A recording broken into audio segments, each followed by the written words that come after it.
and so I had all the choices. I could do all the crazy stuff. I got to have my island and my plane and all that stuff. And when you grow up poor, you think, boy, that would just be it.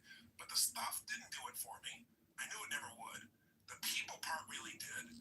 But there came a point where I was so focused on doing and giving and giving and giving that I wasn't taking any time for myself. And I remember one day, actually, being on stage, there were 18,000 people in the room. They gave me a standing ovation. I had this incredible thing. I felt so alive when I was giving them, but when I stopped giving, I felt empty. I mean, it was a scary moment. And I realized there were some things in my life that I had not focused on, and they were hurting. And I pretended that they were okay. And they weren't. What I do with my relationships, nothing to do with my relationship, but my own time with myself. I never took the time anymore. I started out doing that every day, doing my hour of power. But now I was so swept up in doing, I wasn't taking. You're crazy, bro. I can't believe that I'm doing this. I can't believe that you're doing this, bro. Mike on. Mike off. Mike on. Mike out. Mike out. Mike out. Mike out. Mike out. Mike out. Mike out. Mike out. Mike out. Mike out.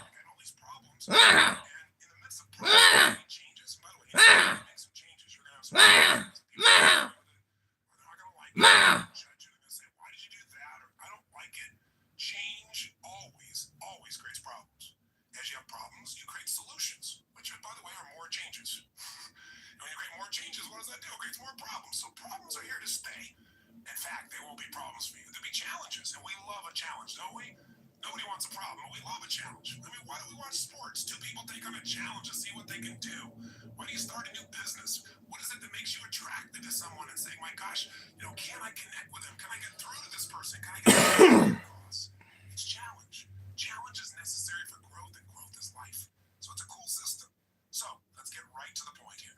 If you're going to have an extraordinary life, that life where you are juiced, then all that means is you're going to have life where the primary emotions of your life are the ones you want. See, it doesn't mean that life works out every way you want. Sometimes it rains on your parade. Sometimes the events of your life you can't control.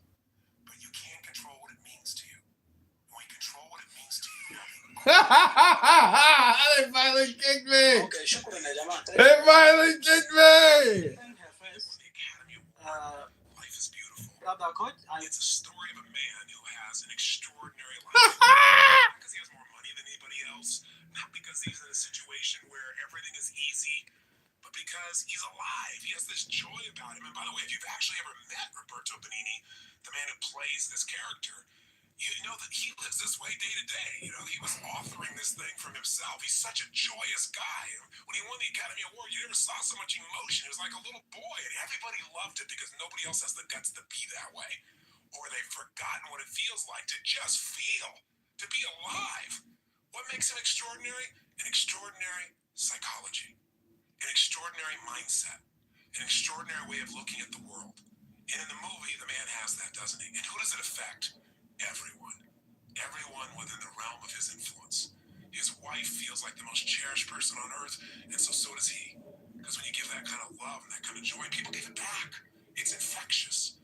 His son seems so happy, and they're in the middle of the Nazis taking over their country, and if you know the story, I won't run it, you know that they get picked up. And there's such a connection amongst the family that the wife is not being sent away, and she gets on the train with them. And they're in the middle of this camp. This man with his extraordinary psychology figures a way of looking at the situation for his son, presenting it so that his son sees it as a game. Isn't life a game anyway? Instead of this horrible situation. And because he has that perspective, in the end, his family survives. See, if you want your family to survive, if you want them to succeed, if you want them to have joy, if you want your kids to have a lasting love, if you want to be able to give gifts in your life and not just take care of yourself, then you got to have an extraordinary psychology within yourself. It's not where you live physically, it's where you live internally. There are two worlds, the inside world and the outside world. We can't totally control the outside one, but we have absolute control of the inside one. But you know what? Most of us are too busy to take any time to check out and see what's going on in here. or we just accept it as this is the status quo, this is who I am, this is my life, or I'll get to it later, mañana, I gotta handle this first, something else is not so important. I want to invite you, my friend, to take the time to say, I'm going to have every day an hour of power. Every day, I'm going to have at least 30 minutes to thrive, or 15 minutes to be fulfilled, for God's sakes, or I'm going to take those 15 minutes and I'm going to focus on everything I'm grateful for. I mean, if we're going to have a life, we got to have time, and the time has to have some specific things we do, and one of those is gratitude. If you want to know what's the quality of your life, how much time do you spend in gratitude? How much time are you grateful and appreciative to the point that emotion wells up in you? I'm feeling it now. I'm so grateful to God. I'm so grateful to have the privilege to serve you right now. So if you can get to that state, everything changes. I'll give you an example. If you think about being fearful, when you're fearful, you're not grateful. If you want to get rid of fear, which everybody has, and people say, oh, I'm not fearful, I'm stressed. Or if you have places like LA or New York, they're achievers. They can't even be stressed there. They have angst. It's a higher level of more sophisticated levels of stress. But you know what? If you follow the trail of stress, it brings you to fear. And everybody's got fears. Fear they're not enough. Fear that it won't work out. Fear they won't be loved. Everybody's got that at some level unconsciously. We're human. So you can put the fear aside when you're grateful. I don't just mean intellectually, yeah, I'm grateful for this, I'm grateful for that. I mean stopping, thinking, seeing, and feeling. So I'm going to walk you through a system that includes gratitude. Every day of our life, we got to have a vision. Every day of our life, we got to have something that excites us. When people tell me, oh, I'm bored, I'm tired, that thing is boring. No, you're boring. Because you don't have something that excites you in your life. You haven't come up with a vision. You haven't come something to move towards. We all need something that's going to make us use more of who we are. Our courage, our passion, our joy. Face our fears. Build our emotional muscles. But you don't build emotional muscles when you do the same thing day after day after day. What you get is a life that's unfulfilling. So we've got to have a vision. So every day I'm going to take you through a simple process that'll get you to expand your vision so you have a compelling future. That thing that makes you want to get up early. There's a reason. You got to have a reason. And I have friends that have sold their companies. One guy sold his company and made almost $1 billion in cash, about 800 million plus. And he was so excited for about 2 months, maybe 3. But you know what? After that, there's only so much time you want to sit on the beach by yourself because everybody else is working, and doing something and being productive. There's only so many cocktails you can take. There's only so many, movies you can watch. There's a limit to it. What he needed was a new vision. Anytime you achieve a goal, as you get close to it, you better set up the next one real quick because otherwise it's kind of like postpartum. You were looking forward to that baby and now you got him. And sometimes in the middle of the night you're going, what did I do here? Have you ever had that experience? I got 4 kids. I can relate. I hope you can. But you know what? You also have the experience on the other side that's so wonderful. It's kind of like, the guys that went to the moon for the first time, the first astronauts. They worked their whole life. They achieved this goal. They walked on the moon. Then they came back. There was a ticker tape parade. They were heroes. They shook the president's hand. Now what? What do you do now that you walked on the moon? Well, maybe you got to find how to get adventure not out of a moon flight, but adventure out of a smile. Maybe you got to have a vision for what your life's about now. Without a vision, people perish. You gotta have a daily vision that excites you. Otherwise, life becomes mundane. And there's nothing worse than an okay life. I told you you're not going to have that when we're done here. I promise you, if you get this little habit, you won't have to settle for a mundane life. What people are going to go is, what happened to you? Because there's an excitement in creation. There's not a lot of excitement in maintenance. You have to maintain your body. You got to maintain things, but creating things, that's what God created us for. Gave us the gift to make choices that could create new things, businesses, ideas, families, friends, a garden. And it's available to every one of us. But if you don't get a vision each day, then the day is not going to have much juice, is it? So every day there's got to be a little time for vision, right? Time for gratitude, time for vision. Every day you got to move. I'll tell you why most people are unhappy. They don't move. Look at our lives today. Most people live in a box, don't they? And then what do? They get up in the morning and have a box cereal breakfast, right? And then they get in their box and they drive. And sure enough, they drive to their box office. They go up a box elevator. They type on a box. They talk on a box. They have a box lunch. They drive their box home. They turn the box to be entertained. And maybe they just really go for the variety and have a cylinder to try and change their state. Listen, life has got to be about movement. When you move, you're alive. Emotion comes from motion. The more you move, the more you feel. Motion in your voice. For me to have this voice change, I'm changing the way I move. You saw me right now, you think I'm a maniac because I'm moving different ways, but that's how you feel. By the way, the less you move, the less you feel, the less alive you are. If you're totally rigid, totally inflexible, no movement, this is known as death, right? So if you have emotionally, you're stuck, move. So every day you gotta move. Now that can be a simple, gentle form of exercise, but it's something that's gotta happen. And by the way, if you want a great relationship with anybody, what do you gotta have? Some time with them, don't you? How about you? How about you? And not only do you have to have time with them, but maybe have a conversation with them. And most of us got conversations in our head, but we're not directing them. So we're going to show you each day how to have a conversation that you direct, a way of directing your mind, of shaping your mind, of conditioning your mind. It's kind of like going to the gym and just getting in the best shape of your life, but it's the best mental, emotional, spiritual, physical shape. And you don't need me to do it. I don't have to follow you around the rest of your life. This is going to be something you're going to do for yourself. I'll be here for the first 7 days or 14 if you decide to do these 2 weeks with me. And if you want to visit with me again, great. Or come see me at a seminar. I'd love to meet you, but you don't need me. I'm not here to create dependency. I'm here to remind you what you know is true, just to create some habits that will create the result you want. So, how does it work? Well, let's do this first. It's time for you to make some discoveries. The quality of your life is the quality of the consistent emotions you experience. I'll say that again. How you feel is your life. What are the feelings you have on a consistent basis? So I'm going to ask you just take a moment. And if you have our journal there, you can do it in a journal. You can do it on a piece of paper. You don't make it rules driven, just do it. Don't just do it in your head. I want you to write down all the emotions you experience in an average week. And on one side, write all the good ones, the other side, all the bad ones. Now, when I say bad ones, there really are no bad emotions, but the ones that are painful and you don't like. So all I want you to do is write them down. And when you write them down, try not to edit them. Don't try and say, well, just do it this way. If you experience this emotion on a consistent basis, doesn't mean every day, but at least once a week, write it down.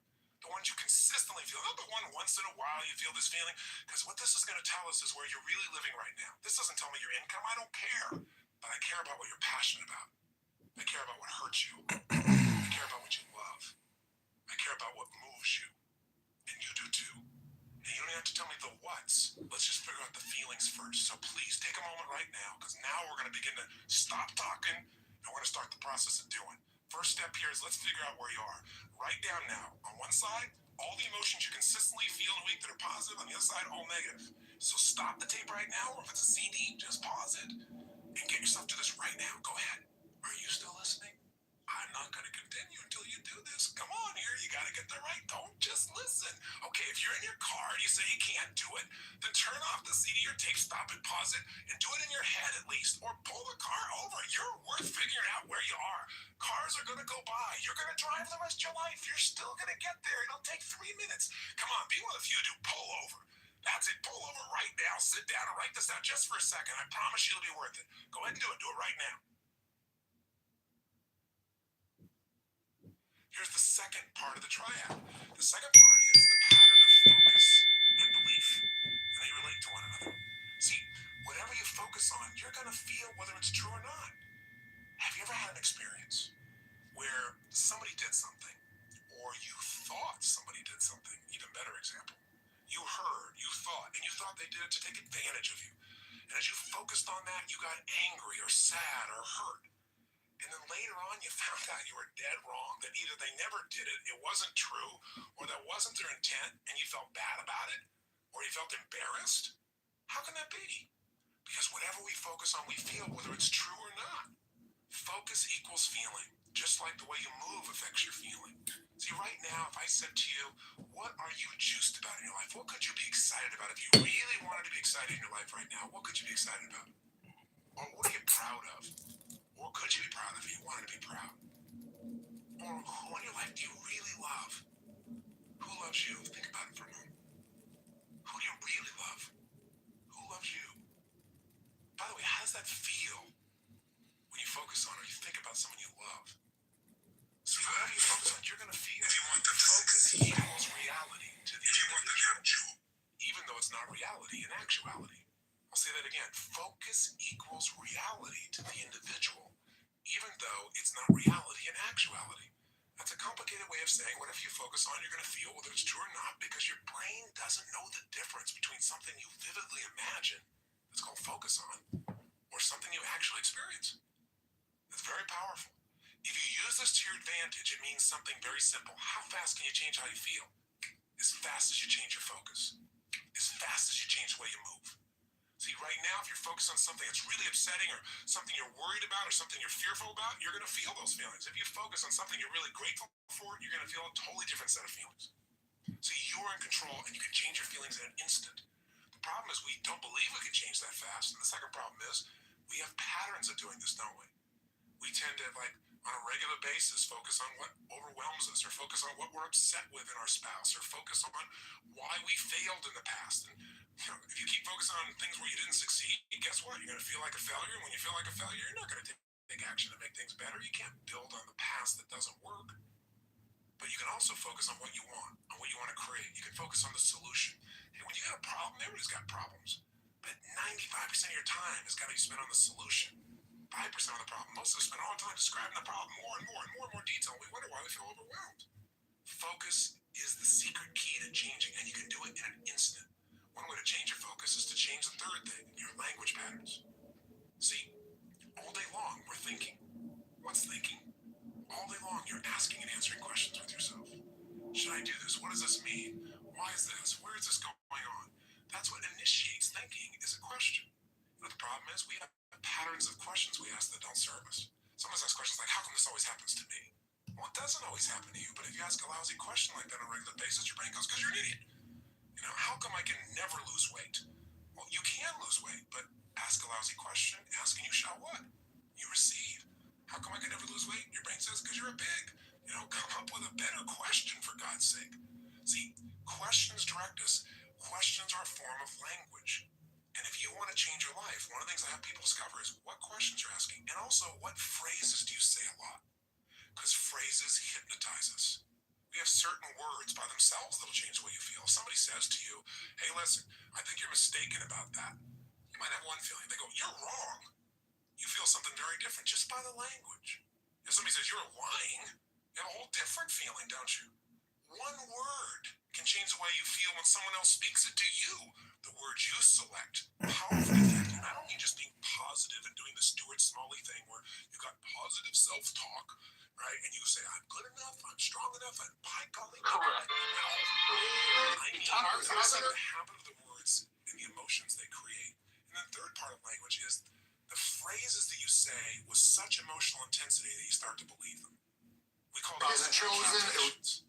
An incantation is like, if you remember studying mythology, you know, a sorcerer would tell a prince over and over again a phrase over and over again with such intensity that he'd be hypnotized and he'd think that he was a frog. So of course he was a frog. That's what he experienced. We experience whatever we focus on. We feel whatever we picture. We feel whatever we say to ourselves. We feel whatever we do with our bodies. Those are the three patterns. If you change those three patterns, any one of the three, you're going to change how you feel. If you change all three, you're going to radically change how you feel. If you change the pattern of how you use your body. Immigrants overbid. I'll be the first. When I get elected governor, I'll still be a CAS, certified.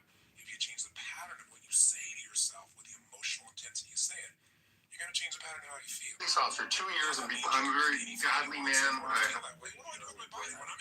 will defend. Let's start by saying. When I'm feeling that good, what do I focus on? What do I really focus on? And by the way, what does it mean to me when I focus on it? Because you can focus on something and one person looks at it and says, because that happened, that's why I can never be close to another man or woman in my life. That's why I can never trust again. And somebody else had the same experience. They go, you know, because that happened, you know what? Strongly Myself. Because that happened, I appreciate the person I'm with now so much. You can't have a foreground without a background. Right? That's the secret to life. See, one person believes their life is over because something's happened. They gave it that meaning. Somebody else says, God's challenging me. It's time to go to the next level. We have absolute choice. We have absolute control about how we feel. And whatever feelings we put in our lives on a regular basis will determine the quality of our lives. So you can have frustration, anger, upset, overwhelm, insecurity. You know, you can be fearful. You can live in a state of guilt, worry, whatever. Or you can live in a place called passion, joy, thankfulness, gratefulness, connection, love. And if you create those emotions on a regular basis, are you going to have a different life? You bet you are. Okay, so how do we take these three understandings and make it so we don't have to think about it, but we actually, on a regular basis, condition ourselves to have the great emotions we want and get rid of the emotions you don't want? Well, first step is awareness. See, next time you start to feel like, oh, I'm so frustrated, I'm so angry about this, notice what you're doing with your cheeks. What are you doing with your mouth? What happened to your breathing just now to do that? What's happening to your eyebrows? Are you tightening your fingers in your hands? Because we all have very specific things we do to get into our version of anger or frustration or tired or overwhelmed. Does that make sense? Just notice what's happening in your body. Say, okay, I'm not breathing. That's a clue. Let me start with a little change there. My mouth is so tight, I can't even talk. That might be a clue why you're a little uptight. So loosen your jaw. Second thing, okay, what am I focusing on? I'm focusing on how, this isn't working. Now, to help you understand the belief part, ask yourself, in order to feel this way, what would I have to believe? In order to be frustrated, what would I have to believe? I have to believe that it should be better than it is, and it's not, and it's not working. Well, maybe it isn't working, but is that going to help you to focus on it isn't working? Let's focus on what we can do. Or if you say, I feel like it's hopeless because in order to feel hopeless, I have to believe that there's nothing I can do. Is that really true? Is there nothing you can do? Or are you just caught up in a state? Or are you just caught up in a pattern?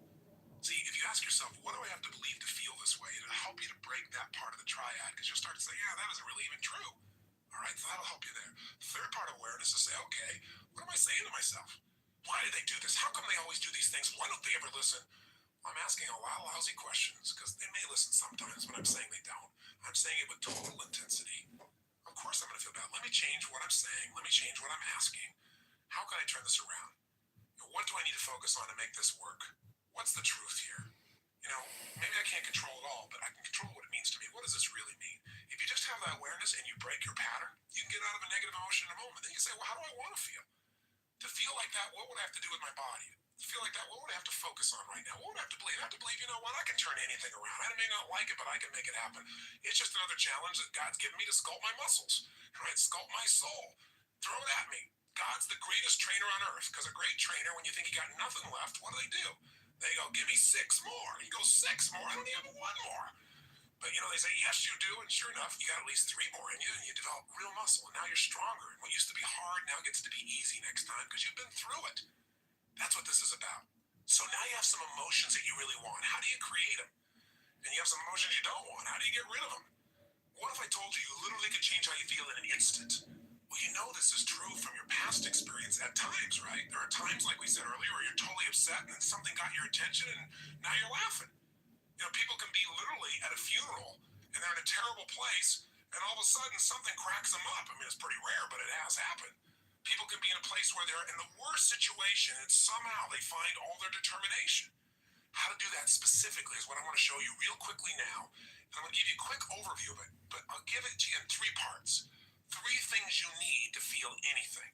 These are the reasons why you feel anything. In other words, if you feel sad or upset or frustrated or depressed, there's only 3 reasons. And if you change any one of these 3, you're going to change how you feel. If you change all 3, you'll change how you feel completely. If you're feeling happy, if you're feeling excited, if you're feeling euphoric, if you're on a roll and you want to know why you feel that way, maybe great things are happening in your life, but there's a reason why you feel that way in this moment. Sometimes you have great things happen in your life and you still feel great. So how do you do that? There's 3 reasons. 3 things have to be in place for you to feel great. I call these 3 reasons the triad because there are 3 patterns that if you do these 3 patterns in your body in a certain way, you'll get a certain result. That's like a recipe. You do one recipe, you get one result. You do another one, you get a different result. You get one kind of cake or another. So let's give you an example. I have a seminar I do this. The initial seminar most people go to is the Life Revolution. It's a chance in a weekend to revolutionize your whole life. Not just change things or make it a little better, but to really step up and say, I'm going to transform it. I don't care if it's my body, my emotions, a fear, my job. It's time to do it. And we put people in an environment for 3 days of total immersion that is a blast. And people come out transformed.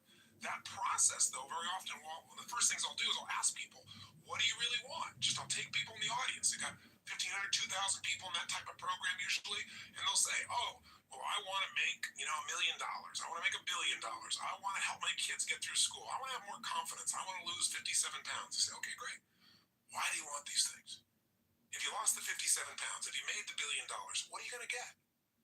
And sooner or later they'd say, well, if I change the world, it'll make a difference. And I'll say, yeah, but what will that give you? And eventually say, well, it made me feel good, like my life had meaning. Or they'll say, if I lost 47 pounds, I'd feel more sexy, or I'd feel more energetic. Or they'd say, if I made this money, I'd feel freedom or power or secure. Whatever it is you only want it because you think it's going to give you a feeling. And the truth of the matter is you can have that feeling right now if you just change these 3 patterns I'm going to tell you about. So the first pattern that determines how you feel is not the event, but what you do with your body in this moment. Right now, your feeling, whatever you're feeling right now as you're listening to me, is related first to how you're using your body. If you're slumped over, if you've not been using it, if you're tired, you probably feel different than if you're listening to me walking right now as an example. Now, I'll give you a more specific example. If I were to tell you that there was a depressed person behind curtain number 1 over here, and for a $100,000 donation to your favorite charity, if you could describe them physically without seeing them, I bet you could do it, couldn't you? What's their posture like? You know, say it or think it at least. You can say it, no one's going to hear it. You're probably in the car. You're walking, people talking phones all the time. They don't know what's going on. Speak to me.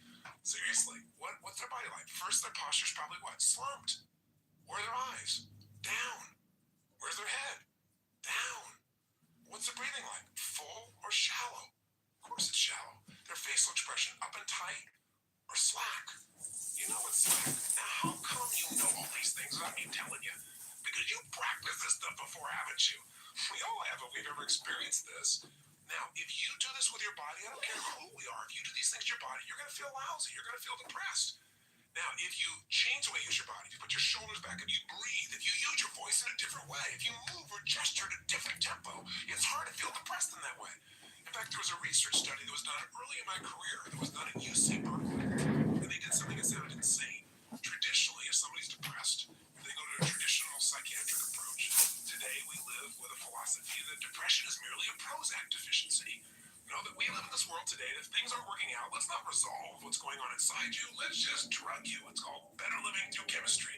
Yeah, just drug you and keep on going. We do the same thing with kids today. We got this attention deficit disorder. They've now upgraded it to ADHD, attention deficit hyperactive disorder.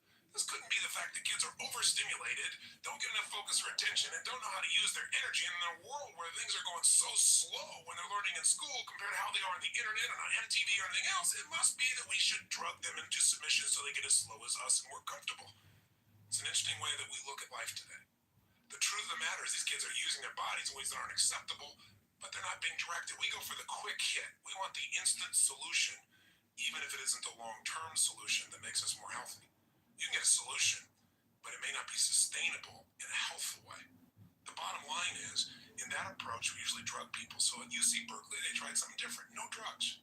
Did something you're going to think sounds so stupid. Here's all they did. They came up with a simple approach. They took people that were clinically depressed. This means you achieved high levels of depression. You've got certification now. You are clinically depressed. You are an achiever at the depression level. This means you practice this pattern on a regular basis. And by the way, I know I'm sounding obnoxious right now. I'm not trying to make depression sound like these people are terrible, because I felt it in my life a long time ago too, but I don't go there anymore because I know exactly what creates it. And I want to break the pattern of us thinking we're not in control. So please understand where I'm really coming from. But the point is, here's what they did. They had people come for 4 weeks, stand in front of this mirror that has 3 parts to it, and do one silly thing. Grin from ear to ear. And they had to make them smile for no good reason for 20 minutes. Now, when they're doing this, they had to grin so big that they created crow's feet on the side of the eyes. You know that little set of lines you're smiling so big? Now, interesting, they keep their shoulders back while they're doing this and breathe fully. They go, dumb idea. But what happened? Not a single person was able to remain depressed, including a woman who claimed that she was depressed even while she slept, which is one heck of an accomplishment. And you know what's interesting? At the end of these 20 days, many of them had no need for medication anymore, and that's all they changed. Only one part of what we call their triad. Just the physical part. That's how powerful it is. See, if you rise up, if you move up, if you use your body in a totally different way, you're going to feel different. Emotion is created by motion. See, we have 80 muscles in our face. How many of them are you using consciously? Are you doing anything different with your body so you can feel different? Or do you do the same things so you feel the same things? You look at your list you have written down there. That list represents a few patterns that you do in your body on a regular basis and you don't even think about it. And whenever you do it, you're going to feel it. Some make you feel good when you do that. Some make you feel bad. By the way, when you think about a movement, to breathe, you got to move.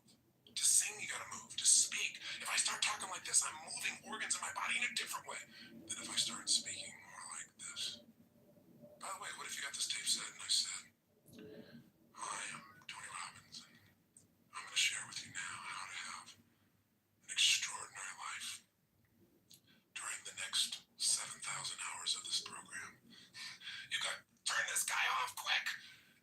some combination of energy there, and that energy comes because I'm not sitting in a chair here. I don't have a script in front of me. I'm looking at this microphone, I'm visualizing your face, and I'm trying to think what I can give you that I know will make a difference based on 25 years of experience. And I'm telling you, the number one thing is change the way you move.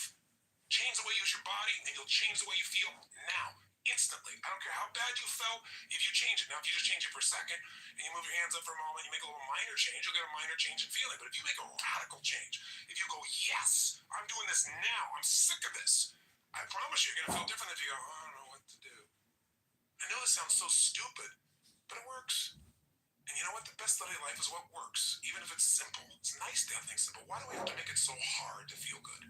So now you have some emotions that you really want. How do you create them? And you have some emotions you don't want. How do you get rid of them? What if I told you you literally can change how you feel in an instant? Well, you know this is true from your past experience at times, right? There are times, like we said earlier, where you're totally upset and then something got your attention and now you're laughing.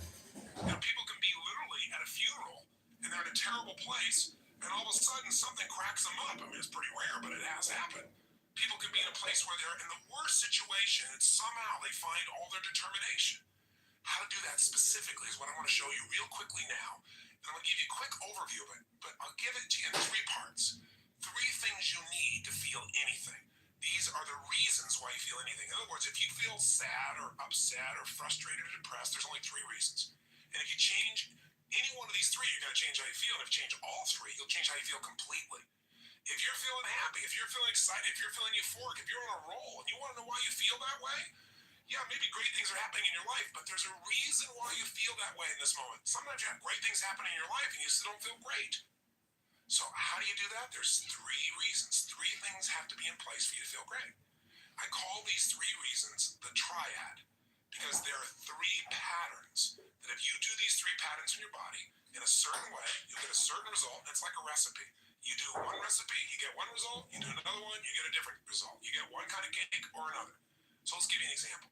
I have a seminar, I do this. The initial seminar most people go to is the Life Revolution. It's a chance in a weekend to revolutionize your whole life. Not just change things or make it a little better, but to really step up and say, I'm going to transform it. I don't care if it's my body, my emotions, a fear, my job.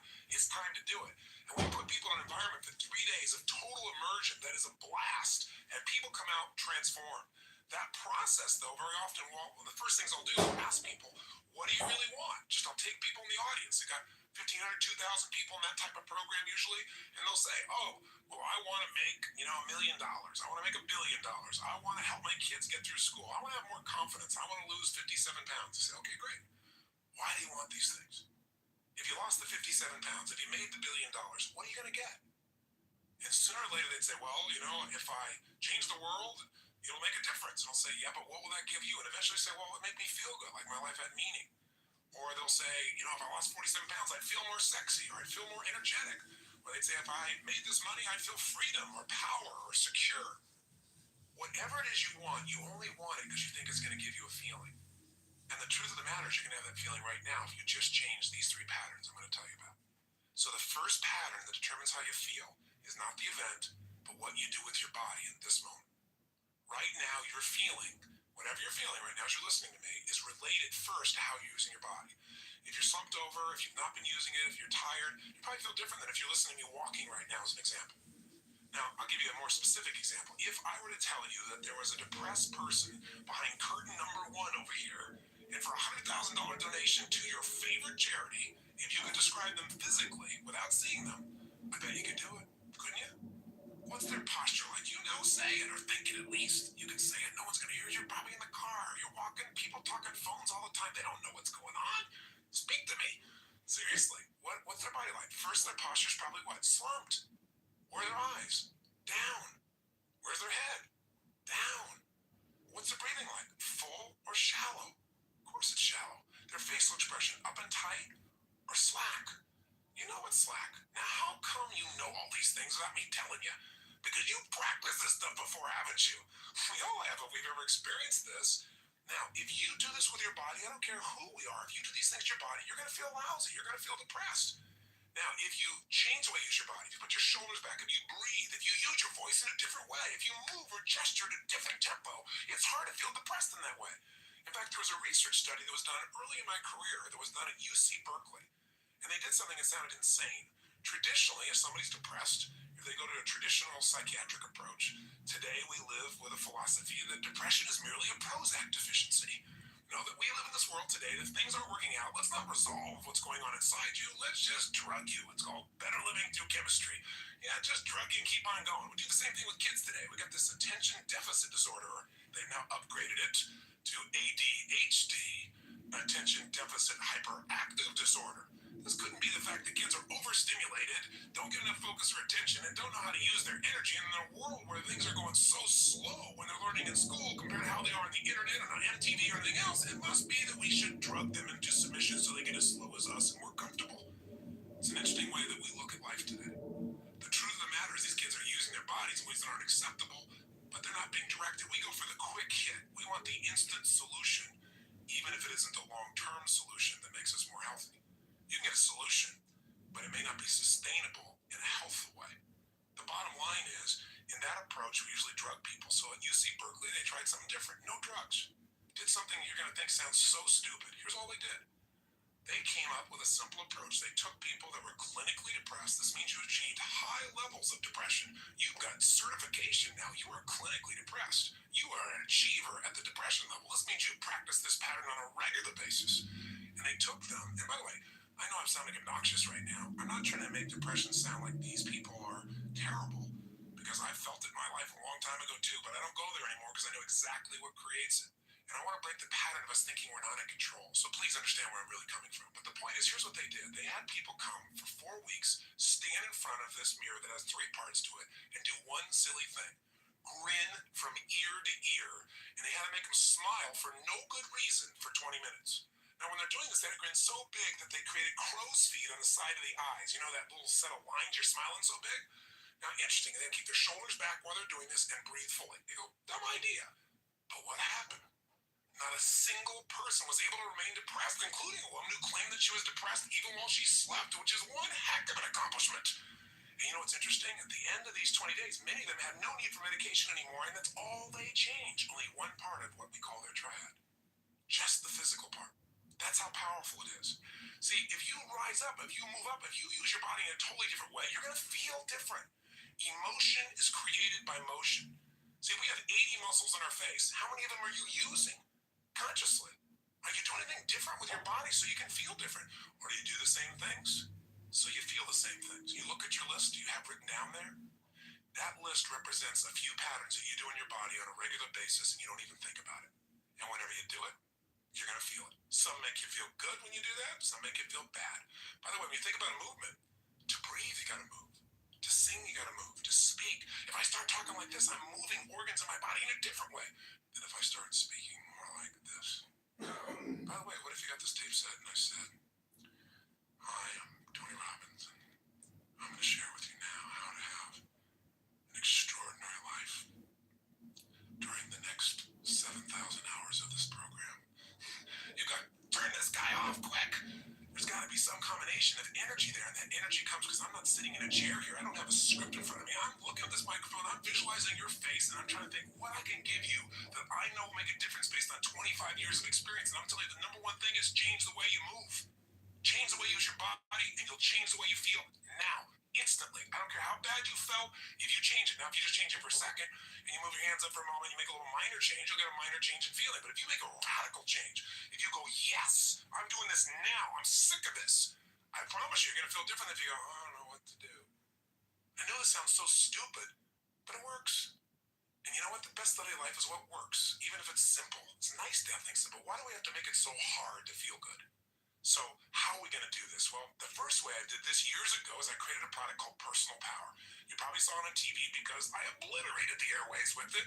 And I was on television every 30 minutes, 24 hours a day for more than 10 years consistently, somewhere in North America, the United States or Canada. That's an actual statistic. And so 35 million of my tapes and CDs went out there, and people used them to change their lives. And the greatest gift of my life today is every day of my life, no exaggeration, my friend, every day, I have people come up to me, and some days it's a dozen or more, some days it's 2 or 3, but I don't miss a day if I'm in the public, and people tell me about how this work has changed their life. And usually say, thanks, coach. If they say you did it, I always remind them, no, you did it. And I was just there as a good friend, kind of reminding you of what you already know, because Learning is remembering. Socrates said that centuries ago, and it's the truth. You know this stuff, but when do we take the time for ourselves to actually focus on it? So I'm your excuse to focus on you and give yourself the gifts you deserve. I'm no special guy. I just spent years doing this stuff, just like whatever you're doing. I'm sure you've mastered it. If you've done it for years and every day you held yourself to a higher standard, I'm sure you can teach me in that area. So thank you for the privilege of letting me share my point of view here. And by the way, you don't have to agree with everything I say. I don't expect it. I'm not here to be your guru. Take what makes sense to you and use it. What you don't, say, guy's nuts, and throw it away. But know that whatever is here that's valuable, you got to act on. You got to follow through on. So how do we get ourselves to do that? Well, with personal power, I created a 30-day program. And that program has gotten results from people, as I say, all over the earth. And it's pretty famous. And you may even know somebody that's used it. Maybe that's one of the reasons you picked up this program. Maybe you didn't see an infomercial. Maybe a friend said, you got to do this. Well, however you got here, why did I change it? Well, I'll tell you why. I started doing focus groups, and the product was still selling like crazy. And I thought, I want to reach even more people. Who are we missing? Instead of saying, wow, look how successful we are, how do we get to people we're not reaching? And we do these focus groups, and they'd say, well, do you not believe that Tony Robbins is real? And the majority of the time they said, no, I believe he's sincere. I believe he's a real guy. Do you not believe that people get results? No, I'm sure those people got results. And then they'd say things like, I just don't have the time.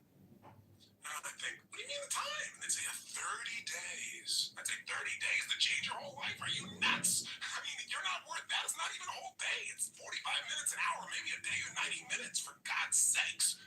I was frustrated thinking, God, these people really think this way, but we live in that nanosecond culture. Remember the old days you were taught that all this technology was going to transform the world, we're going to have all this free time? I don't know about you, but it hasn't worked out too well for me. I mean, most people got themselves a Palm Pilot so they can have their email wherever they are. They don't have to go home and sit on the computer. They can do it everywhere. They got their beeper. They got their cell phone. Many of these things are all put together with a camera and music simultaneously these days. I mean, we are constantly responding to the demands of the environment and rarely taking the time to decide what we really want. And whenever you react to stimulus, you're not in control. And when you're not in control, you're not going to stay happy. Because listen, a measure of your self-esteem comes down to one simple thing. Do you feel like you control events, or events are controlling you? And I'll tell you what, it's so easy to get sucked in. And I've done it myself, and I've done it even when I've known these tools. I mean, this is not something you figure out one time, and then all of a sudden it's all perfect. It's like muscle. You don't get muscle by going to the gym once. You develop a system of working out on a regular basis, and after a while, working out is fun. I mean, you look forward to it. It's your time. Part of what I want to do in this very first tape is get you to commit to your time. If there's anything missing in our lives, it's time with ourselves, thinking about not problems, but what we're grateful for. Thinking about what we want, creating the plan to make it happen, creating the juice of our lives, stopping and taking in what already is great, because you can't build on failure, you can only build on success. But if you do that once in a while you feel pretty good. If you got a system for doing it, that's what'll change your life. So part of what triggered me to do this is years ago, I said, I gotta have my hour of power. I gotta have at least 15 minutes for fulfillment. I gotta have that short time, the first time in the morning, to set myself up for success, because rarely does a great idea interrupt you. Rarely does beauty just suddenly surround you and engulf you. You have to stop and notice and appreciate it. You gotta seek it out. You gotta schedule it. Everybody talks about things, and I tell people when they plan their life, I said, talk's cheap. You talk about it, it's a dream. When you start to envision things, it gets exciting. When you start to get a plan, it's possible. But when you schedule it, it's real. So part of the power of this Get the Edge program, and by the way, you're going to see I snuck in. I gave you a bonus of the first week of personal power, and I'll explain that in a minute why I did that. But part of the benefit of this is just having a simple system that you say, for a week, I'm going to do this. And if you do it for a week, I bet you'll do things like this for yourself ongoing. After a week, you're going to feel so different about your life. You're going to have so much momentum. You say, well, can I really change my life in a week? Of course. In fact, that's what made me say, okay, you can't do it in 30 days? I'll make it a week. You can do anything for a week, can't you? Come on. A week for yourself? So I thought, if I made it a week, can I really do it? And I thought, of course, because you know what? People say they have no time. I think that's such a lie. We lie to ourselves so much. That's why we don't have what we want. I've done it too. I'm not pointing fingers. But you can't lie to yourself and expect to have the truth be a part of your life and have success that comes from the truth. See, all change happens in a minute. You gotta remember the power of a minute. In 1 minute, you could change everything in your life. In 1 minute, you can say, never again. Never. As the Jewish people have said in their country. They set a standard there, and they said, we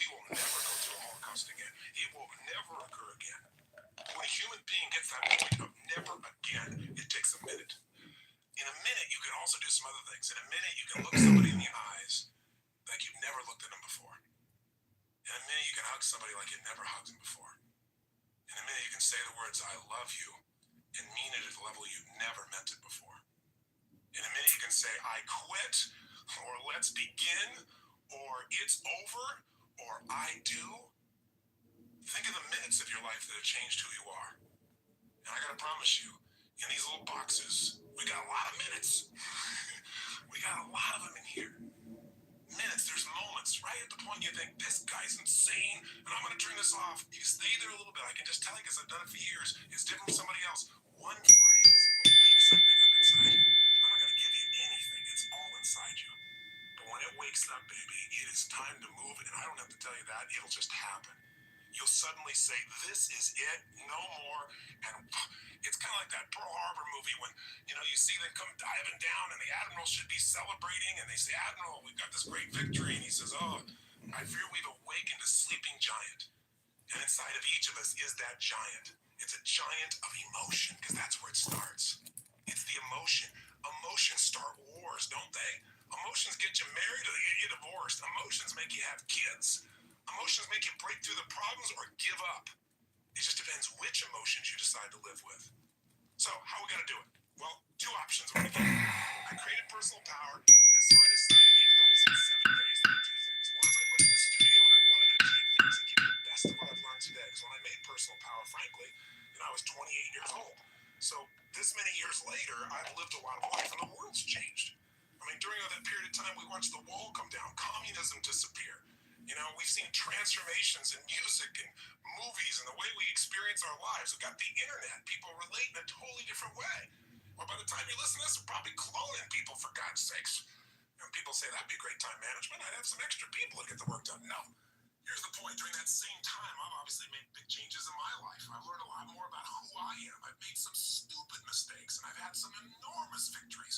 The good stuff has come through me on a huge scale, and I've learned. And so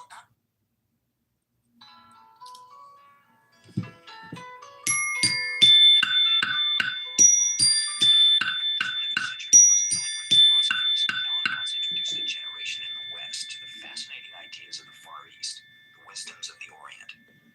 In the 1960s and early 70s, he lectured throughout the English-speaking world and was recorded in a variety of settings, from seminars aboard his ferry boat, the Vallejo, in Sausalito, California, to keynote addresses at major universities. The author of books on Christian theology, psychology, ecology, and Eastern religion, including his classic The Way of Zen, Watt's scholarship is deep and timeless. However, it is also his wit and playful approach to life that endears him to us today. It has become extremely plausible that this trip between the maternity ward and the crematorium is what there is to life. And we still have, going into our common sense, the 19th century myth, which succeeded the ceramic myth in Western history. I call it the myth of the full dramatic model. Man is a little germ that lives on an unimportant rock ball that revolves around an insignificant star on the outer edges of one of the smaller galaxies. But on the other hand, if you think about that for a few minutes, I am absolutely amazed to discover myself on this rock ball, rotating around a spherical fire. It's a very odd situation. And the more I look at things, I cannot get rid of the feeling that existence is quite weird. I know that, see, a philosopher is a sort of intellectual yokel who gawks at things that sensible people take for granted. And sensible people, existence is nothing at all. I mean, it's just basic. Just go on and do something. See, this is the current movement in philosophy. Logical analysis says you mustn't think about existence. It's a meaningless concept. Therefore, philosophy has become the discussion of trivia. No good philosopher lies awake nights worrying about the destiny of man and the nature of God and all that sort of thing. Because a philosopher today is a practical fellow who comes to the university with a briefcase at 9 and leaves at 5. He buzz philosophy during the day, which is discussing whether certain sentences have meaning and if so what. And then he would, as William Earl said in a very funny essay, he would come to work in a white coat if he thought he could get away with it. Problem is, he's lost his sense of wonder. Wonder is like, in modern philosophy, something you mustn't have. It's like enthusiasm in 18th century England. It's a very bad form.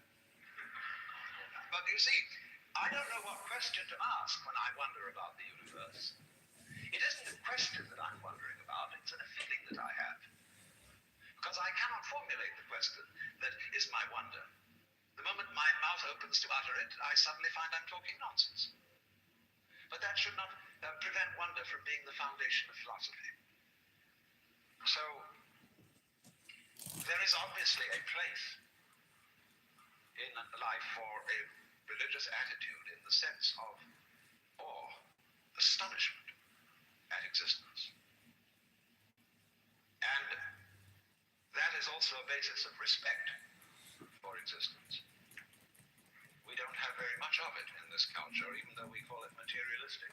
The culture that we call materialistic today, we are, of course, bent on the total destruction of material and its conversion into junk and poisonous gas as quickly as possible. This is not a materialistic culture, because it has no respect for material. And respect is in turn based on wonder, on feeling the marvel of just an ordinary pebble in your fingers.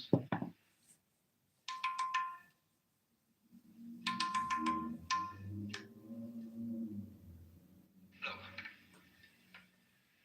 here is a tree in the garden, and every summer it produces apples, and we call it an apple tree, because the tree apples. That's what it does. All right. Now here is a solar system inside a galaxy. And one of the peculiarities of the solar system is that at least on the planet Earth, the thing peoples.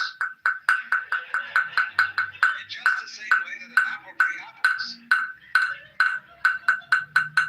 Now maybe 2 million years ago, somebody came from another galaxy in a flying saucer and had a look at the solar system. And they looked it over and shrugged their shoulders and said, just a bunch of rocks. And they went away. Later on, maybe 2 million years later, they came around and they looked at it again. And they said, excuse me, we thought it was a bunch of rocks, but it's peopling. And it's alive after all. It has done something intelligent. Because you see, we grow out of this world in exactly the same way that the apples grow on the apple tree. If evolution means anything, it means that. But you see, we curiously twist it. We say, well, first of all, in the beginning, there was nothing but gas and rock. Oh my God, I can't And then believe it. intelligence happened to arise in it. I'm listening to Alan Watts. What are you doing? Oh, just watching YouTube. What's up? Nothing. I'm sitting here playing my Japanese Zen drum.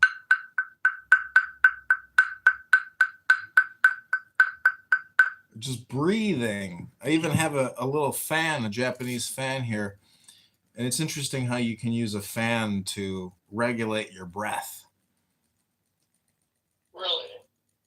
Yeah, it's kind of a magical little ridiculous stupid device. I mean, think about how stupid a stupid fan is, but in some cultures you won't catch a woman without a fan, you know? Hey, how's your election going? I'm the write-in candidate for the 16th district. Some of the clerks in some of the districts or some of the precincts rejected my write-in candidacy. It's so stupid, but they emailed me back and said, I will be rejecting your candidacy as a write-in candidate. You know, they wanted a certified letter. Instead, I sent them an email with the signed affidavit or notarized letter. Anyways, I'll never get enough, you know, write-in signatures to beat somebody who's on the ballot, because most people just cannot think, let alone they're not going in there to do anything other than just vote the party, you know. How many write-in signatures you need? If I got 10, it would be a miracle. 10. 10 would be it. 10 is all I need. 10, not 11, 10, not 9. Can't you just go buy 10 at a bar somewhere? Well, I'm reading books. It's better than, some people who are digging ditches. They built a house across the street from my house. They put it up in 3 weeks. 3 weeks. They built the whole frame for a house. Now they're doing all the, it's unbelievable how much lumber they were able to put together, but I didn't see him. Anyways, I don't know if it came pre-assembled, but what's new with you? Nothing really. Everything's going fine. If you want to consider relaxing and doing nothing, fine. Yeah, I mean, you're not in a war zone, right? I hope not. I don't I think just so. can't get over Trump. He's such golden balls. I can't believe it. Well, fortune favors the bold. I think he knows how to put together all the right formulas, and a lot of it is just He's knocking Democrats out of their seats right now. well, the guy's got the Midas touch. He's going to go down in history as one of the most interesting, provocative, decisive, like changing presidents of American history. He will be remembered like in the top, 10 presidents of all time. Absolutely. Absolutely. Whether you love him or hate him, he did something. Yeah. Which is more than most of the presidents. Yeah, most of the presidents just seem to want to pass out the money and sit on their thumb and do nothing. Exactly. And I think when the United States takes over Karg Island, it's going to change the entire Middle East, because the Iranians won't have any money. Well, they have gold. What? They have gold and they have oil, but they have huge gold reserves. No, they won't have any oil. That's the whole problem. There won't be any. All of the income that comes for the last 20 years that has come into Iran has come in through selling oil on Karg Island, 90% of it. Oh. So when the U.S. takes that over, they'll have nothing. Well, that'll be the end of the power of Iran, and then the other Gulf states are going to sort of fall in line under the United States. What's interesting is I think every single country that doesn't have a nuclear weapon is or will shortly be completely taken over. It's unbelievable. The whole world. I mean, everything has changed in 25 years. Libya, Saddam. Like, I'm not talking about Afghanistan was just like a picture show, but the real regime changes have already occurred. It's unbelievable what has happened. Globally, I know, but you just said something. You said countries that don't have a nuclear missile. Yeah, look at North Korea. That's the perfect example of a country that was never defeated because they have nuclear potential. Right, that's right. Life is all energy. But how many North Koreas are there? A lot, but it's neither here nor there. It's all just a question of energy plus intelligence plus audacity or boldness, courage. He who strikes first. Wait a second. Who else besides North Korea is in North Korea? I mean, all other countries that have nuclear weapons. Who's that? There's 100 countries that have nuclear weapons. What do you mean? Yeah, but you say you're gonna take Europe, which is loaded with atomic, France, England, they all have atomic weapons. What's happening to them? The countries with atomic bombs that's what I'm saying is because of mutually assured destruction, you will never you will never see a regime change operation unless it's a country that does not have a nuclear bomb. I'm just putting it in a double negative. I see what you're saying. Yeah. Because if you can deliver a knockout blow, the risk of that type of regime change, obviously, it's just impossible. You wouldn't risk it. Well, what do you think is going to happen to Iran after it's defeated? I don't know. It'll probably get balkanized. Like this is the new this is the new contracting scam. This is gonna be Trump's second president's second term. The whole thing. It'll go on forever, and it will never stop. Just like Ukraine, the money must flow.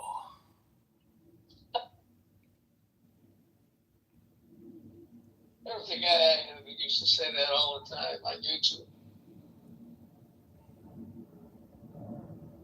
It's the new Ukraine war front. I mean, and it's all becoming high tech. Oh yeah, high tech is an understatement. Without ultra high tech, I don't think the U.S. would have won this war. I mean, it's just unbelievable the amount of intelligence that goes into these targeting parameters for the GPS systems to deliver the payload. Well, it's not just the payload, the ability to find in Iran, the ability to find either a launcher or a little hole in the ground 5 seconds after something launches, and then relay it to an airplane probably within 30 seconds and blow it up. It's nothing short of unbelievable. It's real magic. It's true power. It's the ability to deliver incredible amounts of energy anywhere on the planet by the snap of a finger. Just amazing. You would have made a great representative. I'm really sorry that you probably won't do that. Oh, I'm 43 years old. I'll do this for the next 30 years. I'll get in. That's a good approach. Yeah. So this Jewish guy that I know, he told me, he's like, one of these days you're gonna win, John. I was like, I'm pretty confident that with enough, energy and momentum, eventually I can push my way in, because a lot of this is just like me being able to condition somebody for 3 seconds. We live in this nanosecond attention economy. So just to be able to get economic philosophy or business 101 in terms of a dialogue or a hypnosis or a conditioning from politician leader to voter, that bridge has to be made. Most people agree that the government's not being run like a business, obviously, because no business could take on this much debt. It's so crazy. The amount of debt that's been created is basically like forcing us to turn over the table. It's not a poker game anymore. Now it's like a fucking knockout fight to who controls what on the planet. Yeah, but so far people still around the world still seem to think the dollar is worth keeping. Yeah, you have to look. It's interesting. If you look at the currency of all countries that have been regime changed, their currency tracks until the ultimate demise of the government. Literally goes to nothing, on day of the government being regime changed. Syria and the dinar being a perfect example. So you can actually see a country's currency implode with the implosion of the government real time. It's really interesting to watch.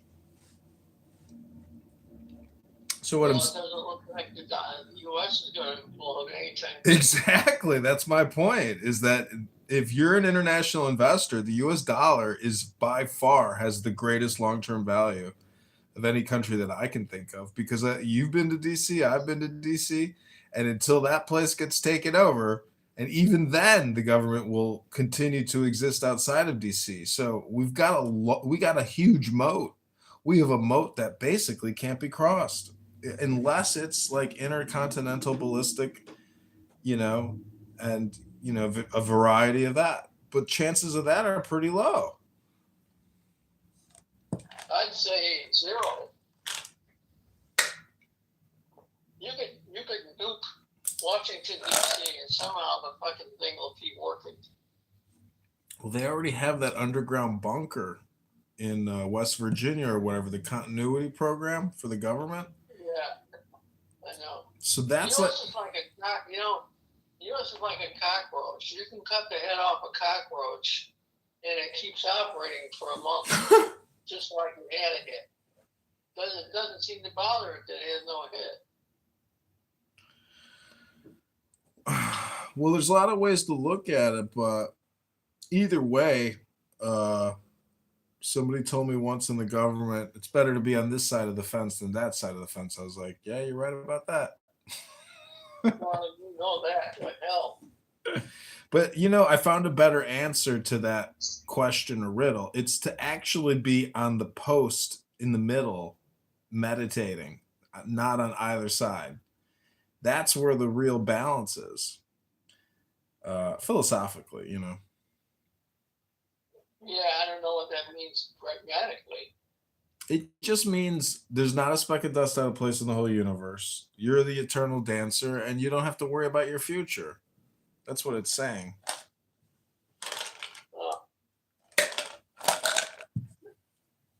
I thought you needed about 5,000 signatures to get on the ballot. For Congress? Yeah. No, in the district I ran in, it's 1550. I turned in 1650. A lot of them were out of district, and they still spread a lie saying that it was fraudulent signatures. And if we called the girl who got the signatures, that girl would tell you they were not fraudulent, and she'd be very insulted. But she made a lot of money off of me, 1650 times $1.50. So she made, $2,500. What's $1.50? A signature for a circulator. You gotta pay them? I'm confused. Yeah, what do you think? I'm running some kind of like political, cult over here where people don't go out for signatures to get paid? I had to pay $1.50 a signature.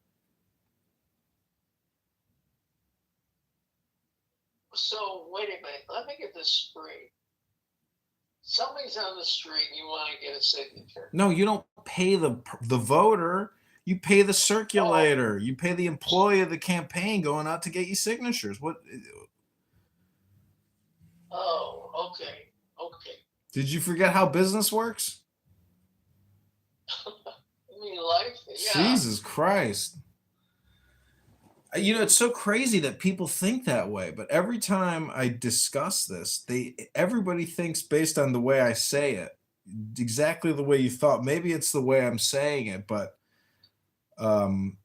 anyways, yeah, it was still a success. Running, what's interesting is you're defined by your enemies, not necessarily your allies. So the fact that I've thrown my hat in as a politician at the federal level, it's basically given me some clout, and I've built up a network of many different, social media accounts.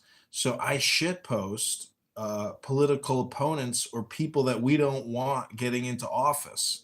So now I've created a political consulting shitposting company, basically.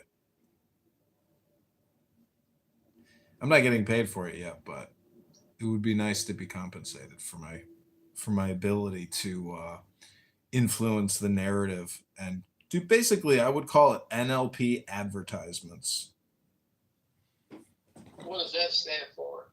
Neuro-linguistic programming, or hypnosis advertising. It's amazing how much, you know, what's funny is if you ask somebody, do you think advertising works? They would say nope. But the truth is advertising is just content. They're putting words in your head like, max whitening, max fluoride, max dental care. So the whole thing is basically uh there's a Wikipedia page called supernormal stimulus or super stimulus, meaning that all communication is advertising. And once you know that and you watch political advertisements, you're like, God, all this is hypnosis programming. It's unbelievable. How do you convince somebody to get to the ballot box to vote for you? Well, so right now you're just living in your house. Do you have your apartments rented? Well, it's neither here nor there, but the spice must flow, right? The money must flow, you know? Everybody, it's amazing. Life is a hierarchy, and I find myself in a position where, as an African American homeless Marine veteran who I helped one time, he said, I got staying power, brother. So I'm just lucky that Hashem has blessed me with staying power. This is all I can be thankful for right now in my life.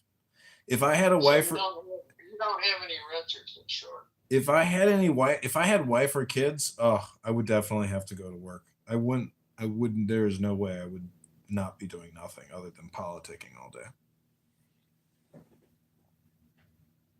But because I don't have a wife and kids, it allows me to basically sit back and play video games.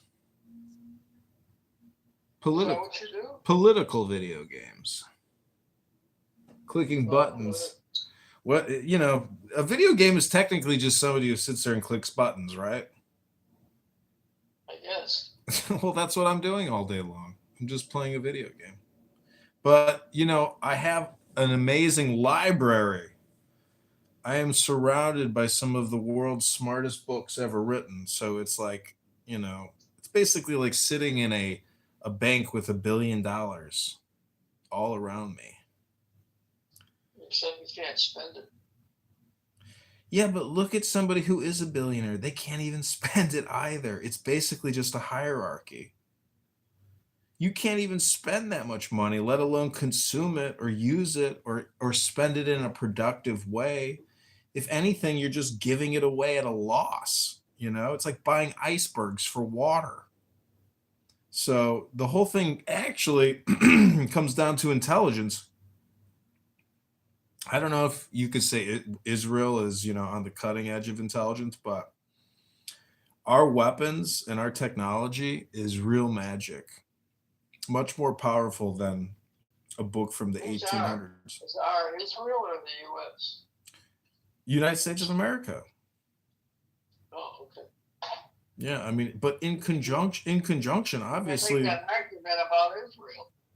Well, see, the thing is, it's a relationship, and we benefit. It's a mutually parasitic relationship. We both benefit from doing each other's dirty work.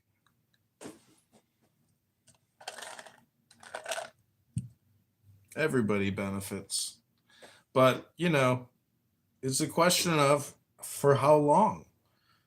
Because when there's no more enemies, then what? Then we have 100 years of peace. It's peace is coming. Peace is right around the corner. Really? There's not going to be many more enemies left. Once Iran is taken out, the global order will be, basically we'll go back in time 100 years. It'll be a huge reset. I mean, there's still going to be terrorism because there's crazy people. What about Russia and China? You think they're quitting? That's half the world. The rest of the world is the West, Europe and America, and South America. I mean, basically, North America and South America is going to become, its own hemisphere, but we're still a small part of the planet. When you look at Eurasia and India, and that there's billions and billions and 3 billion people living there. Like they make the rest of the More than world that. insignificant. 2 out of every fucking 5 people, 2.5 people, half the world is located in one spot of the world. That's crazy. It's basically per capita. Per capita. Do you know the GDP of China and India? It's now 2 to 1. Like we're insignificant. We're number 3. We're the 3rd biggest GDP on the planet. And we're gonna just keep dropping because we're just gonna keep borrowing. We have to. We can't stop. But that's because we have the world's greatest military. It's just, we have these fleets, these nuclear powered fleets of tremendous striking power with literally thermonuclear detonators that we can adjust to determine how much of an area we want to obliterate. It's all totally, bitted up, zeros and ones, as far as the eye can see. You can't stop us. I think we're like the Borg, submit and be assimilated. That's it. There's no turning back. I mean, Trump crossed the Rubicon at 2 a.m. I mean, he has taken out the Ayatollah. He has taken out 80% of the executive committee. I mean, he has obliterated their military capabilities. And he's pounding them, day and night and day. Have you heard the Trump Iran song? Trump what? There's a song somebody made, like this really creepy music video of Trump singing, that he's going to bomb Iran night and day. No. It's from a famous 1980s, music video, but it's really creepy. But it's a brilliant song, but it's so creepy. It's almost like nihilistic, But I'm really glad that Trump did this because, when you shed some light on the situation, you realize, oh my God, like, thank God he did it because it would have only gotten worse, Thank God. Well, he's either super brilliant or super stupid and got lucky.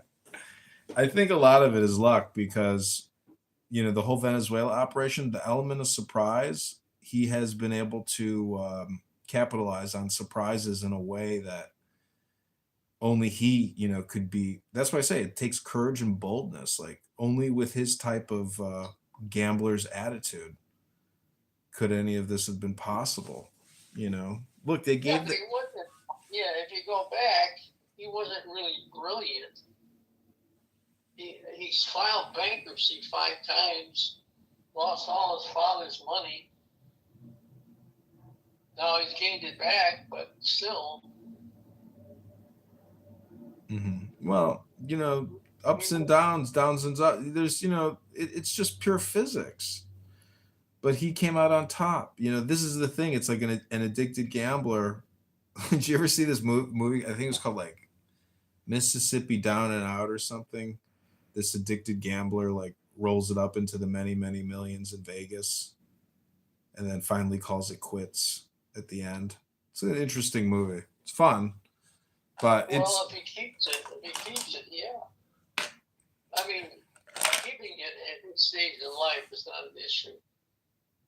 But see, Trump knows. See, you talk as if Trump is like even in the top 1,000 or the top 10,000. He's a small-time player financially, and that's why him and his sons are trying to position themselves to issue a new currency. And you couldn't call him a small-time player. I mean, come on. He's huge, but he's not like Sergey Brin, 200 billion, Elon Musk, 400 billion, and then there's all these other people. Sergey Brin has 200 billion. Oh, yeah, that's what I'm saying. It's all image. Like Trump lives in your mind as like a King Solomon, but there's people with wealth so far beyond. Like Zuckerberg, he has a $300 million yacht and a $30 million follow-on yacht. That's $330 million just in a yacht. Do you know how much it is to maintain that monthly? He's got multiple mansions, underground bunkers. Like this is a man, who's already ruling the world in his own parallel society. it's just he controls the communication of the planet. Him and Sergey Brin, Larry Page, and Eric Schmidt, and the Google Corp, like they're mind controlling the planet. They're censoring, they're the biggest censors on the planet. But we, huh? You left out Elon. Yeah, Elon too. I mean, X and what Elon does. I mean, Elon is the king of it all. He's the richest of them all. But everybody still has to obey the same laws, and there's natural laws you can't get around, like mortality. No one has yet invented, a successful way to prevent the same exit door for everybody. So the prognosis and diagnosis for everyone is critical. It just doesn't matter. Like, that's what I'm saying. Like, the money is basically a hierarchy when it comes down to it, because you're still stuck with making the same decisions, the same communications as somebody who's worth $400 billion. Yes or no? Yes or no? And then do you get angry over things? I've heard Elon Musk just scream like a madman. No, no, like no peace of mind. You know, just a He seems lunatic. pretty controlled every time I've seen him on YouTube. Well, I have him screaming, no Jew politics in here. No fucking Jew politics. I don't want to hear no Jew fucking politics. Like, he's, he wants to control shit. And it's fun fucking with people who are control freaks. Well, I think the U.S. owes him a debt of gratitude, even on what's happening with Iran. They took 6,000 of his discs and spread them out in Iran. Well, he's fully integrated. He's fully integrated. He's never going away.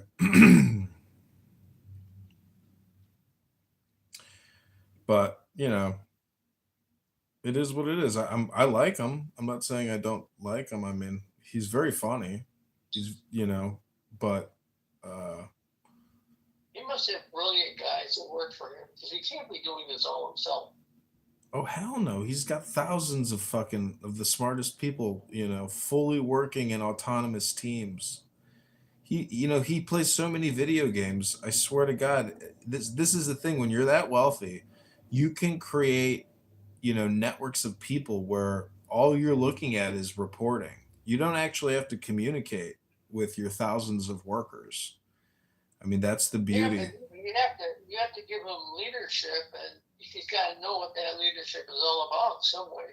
Well, the thing is, if they knew that their glorious leader is cooking steaks, farting, and burping all night long and playing video games all day long while his worker bees are working, that's why he does all of this under a fake name. Like, the guy doesn't work. He just plays video games all day long, Is that right? I'm not making this up. That's why facts are weirder than fiction. Like, I could show you his live stream. He records himself playing video games.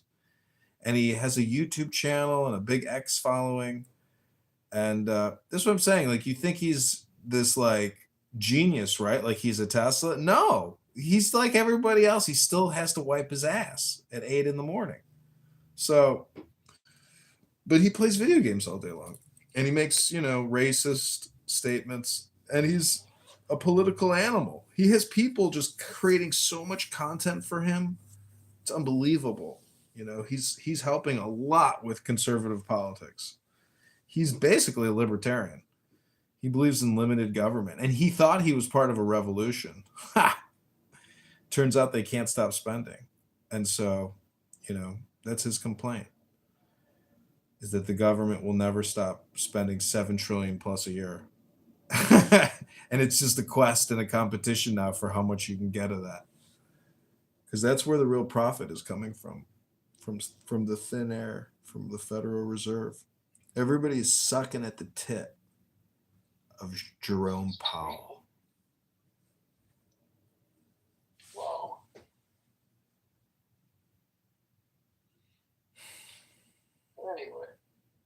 I'm sorry you're not going to win. That was hoping.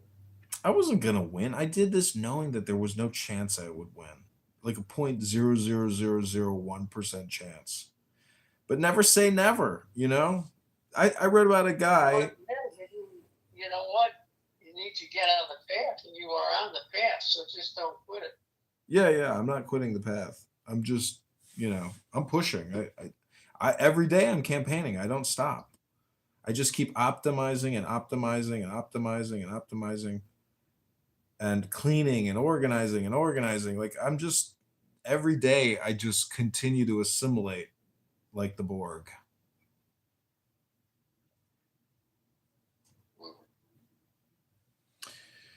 I should have gone to law school. Coulda, woulda, shoulda. But now I'm just a pro se lawyer. You know what the difference is between an attorney and a lawyer? Yeah, one passed the bar, one didn't.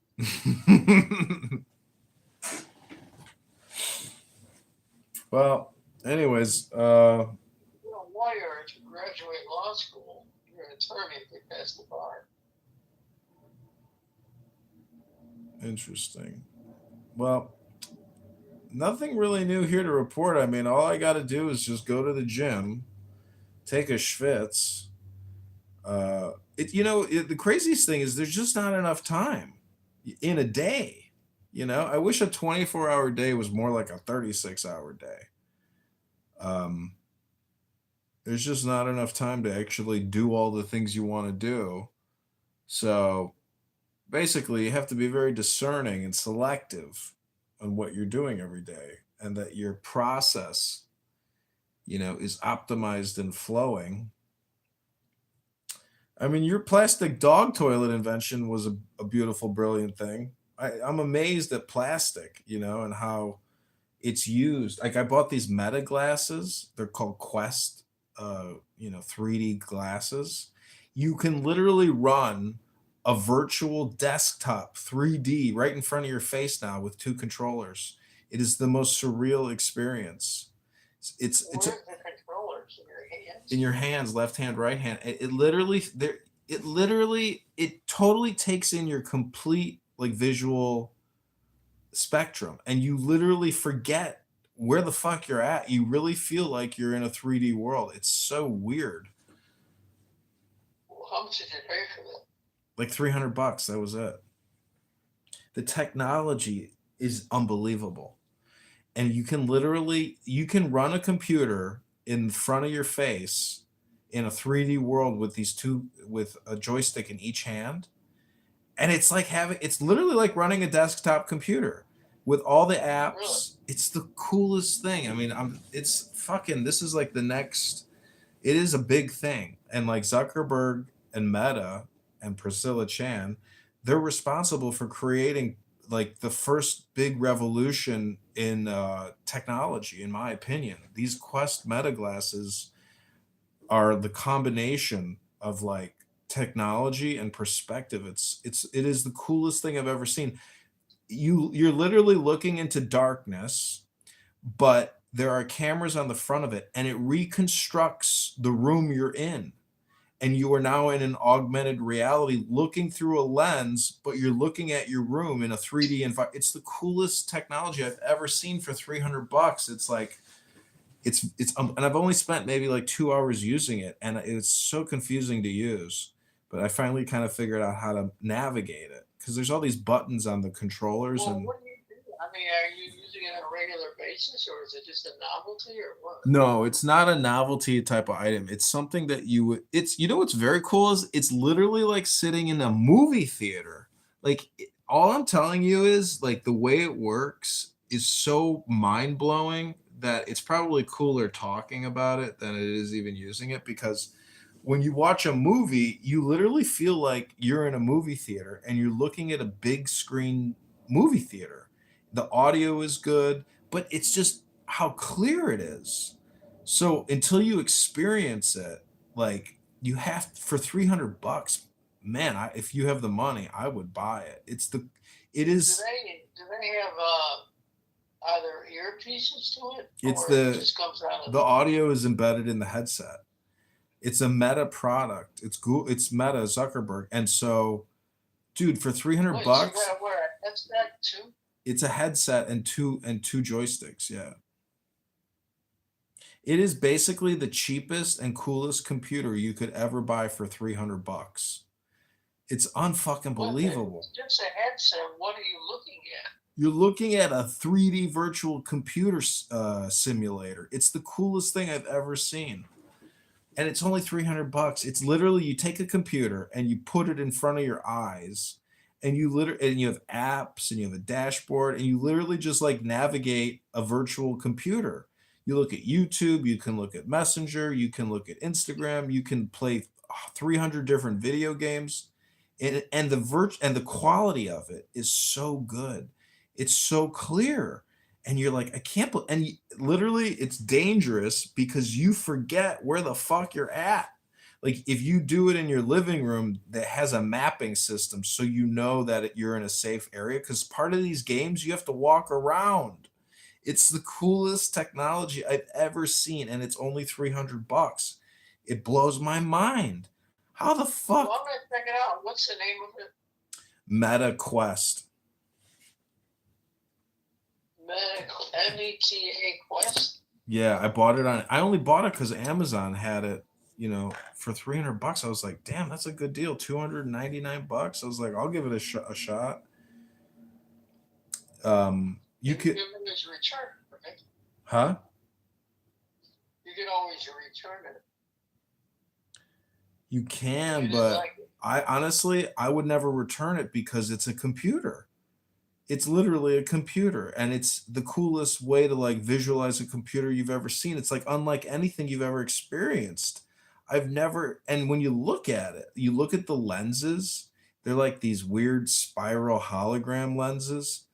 And when you experience it, you're like, I can't believe how the fuck this is working.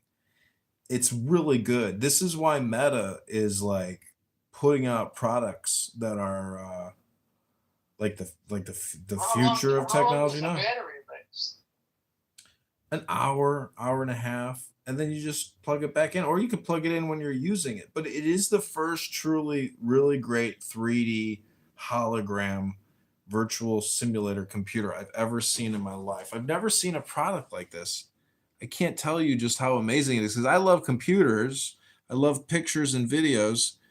And so from that perspective, it's like the hottest product I've ever seen. And you don't know the value of it until you actually experience it because it's such a high quality product that when you start using it, you're just fucking blown away at how good it is. I'm gonna check it out. I'm telling you, this is like a cell phone that should be like $3,000 because it's technically a cell phone. You can make calls on it. It's just the coolest product I've ever bought for 300 bucks. I'll send you a link so you know Get for a sure. battery pack extender for it? No, you just plug it in with your regular charger. You don't need a battery pack extender or anything. Well, what if you're out in the middle of God knows where and it runs out of power? You just plug it in. The battery charger, it's full lithium. You're in the middle of nowhere and you're gonna plug it in. You gotta have juice, but you're never gonna take it away from your house. You're gonna sit on your fucking couch. That's what I'm telling you. You sit on your fat ass, and you're like in a different world. It's the coolest thing I've ever seen. You don't need to trust me. I'll send you a link, but I'm telling you, I know you love the internet and technology, and honestly, like to use this thing twice a day is like it's just very cool. I've never seen anything like it. It's so good. Yeah, MetaQuest 3. MetaQuest 3. Okay.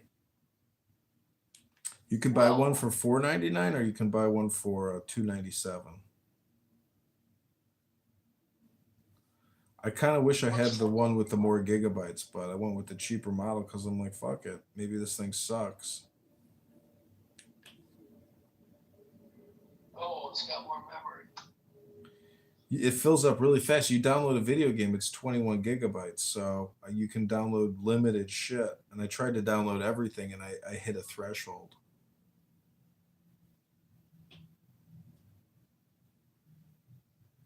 You gotta check it out. Yeah, let me send you a link here. Well, keep plugging away, and I'll let you know how I do with this. Doing what? What are you doing? I'm gonna check out this MetaQuest. Oh, I see. Well, how's your kids doing? How's your grandkids doing? How's your ex-wife's doing? God, Chancey's doing fabulous. She's making a nice living now in the cosmetics world. Cosmetics? I thought she was doing nursing. She is. She's a nurse, but she went and took special training, and she does faces now. Oh, in the hospital? No, she's got her own clinic. Oh, I see what you're saying. I got it. Yeah, it's kind of confusing. Yeah, but she's making more money. She's making twice as much as the nurse makes, maybe more. Wow, that's exciting. Isn't it? And she's getting some other special training. And these people got to come back every 6 months for a refill. You must be her number one client. Who? Not mine. Yeah, I mean, last time I talked to Charisse, she said Chancey was going down there for Christmas or in November of last year. Yeah, he did. Yeah, Chancey and her fiance and the little kid came down here for 2 weeks. We had a great time. Oh, that's nice. Yeah, real nice. But she's just doing fabulous. Just fabulous. Unbelievable. She's, I don't know, maybe she's got the Jewish gene or something, but she's sharp. Yeah, she's got your intelligence. You know, some people say men are the alpha predator, but I say women are the alpha predator.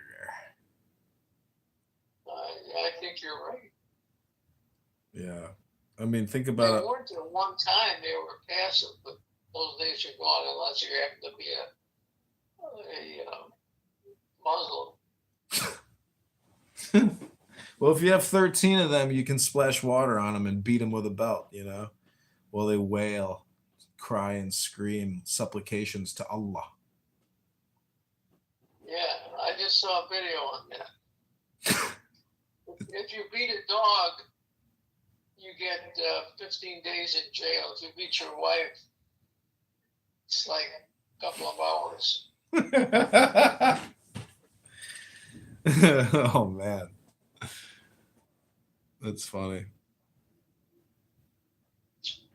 Okay, so we'll right. Take care. We'll be in touch. Okay, sounds good. Have a good night. Thank you for calling. Bye. Take care. Bye.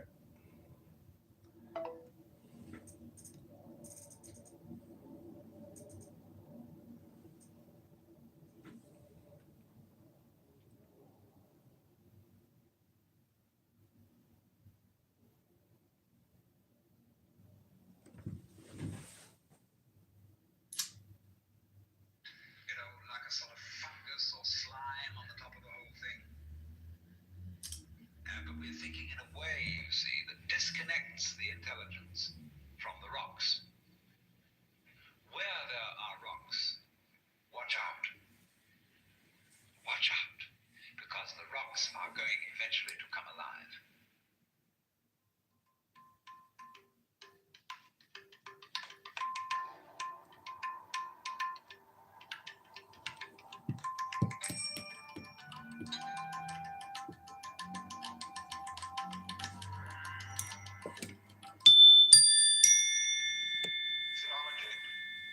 Has not, as a matter of fact, had a very distinguished record in promoting the study of other than the Christian religion. Because you see, if you know in the first place that you have the true religion, there really is no point in studying any other one. And you can very quickly find reasons for showing them to be inferior. Because that was a foregone conclusion. They had to be. Because if, for example, you get into discussions as to whether Buddha was a more profound and spiritual character than Jesus Christ, you arrive at your decision on the basis of a scale of values, which is, of course, Christian. In a sense, the judge and the advocate would say. Now, as you know, I'm not being very fair and very kind to is this strange persistence of insisting that our group is the best group. And I feel that there is in this something peculiarly irreligious, and furthermore it exhibits a very strange lack of faith. Because I believe that there is a strong distinction between faith on the one hand and belief on the other. That belief is, as a matter of fact, quite contrary to faith. Because belief is really wishing. It's from the Anglo-Saxon root leaf, to wish. And belief, stated, say, in the creed, is a fervent hope that the universe will turn out to be thus and so. And in this sense, therefore, belief precludes the possibility of faith, because faith is openness to truth, to reality, whatever it may turn out to be. I want to know the truth. That is the attitude of faith. And therefore, to use ideas about the universe and about God as something to hang on to, in the spirit of Rock of Ages cleft for me, and there's something very rigid about a rock.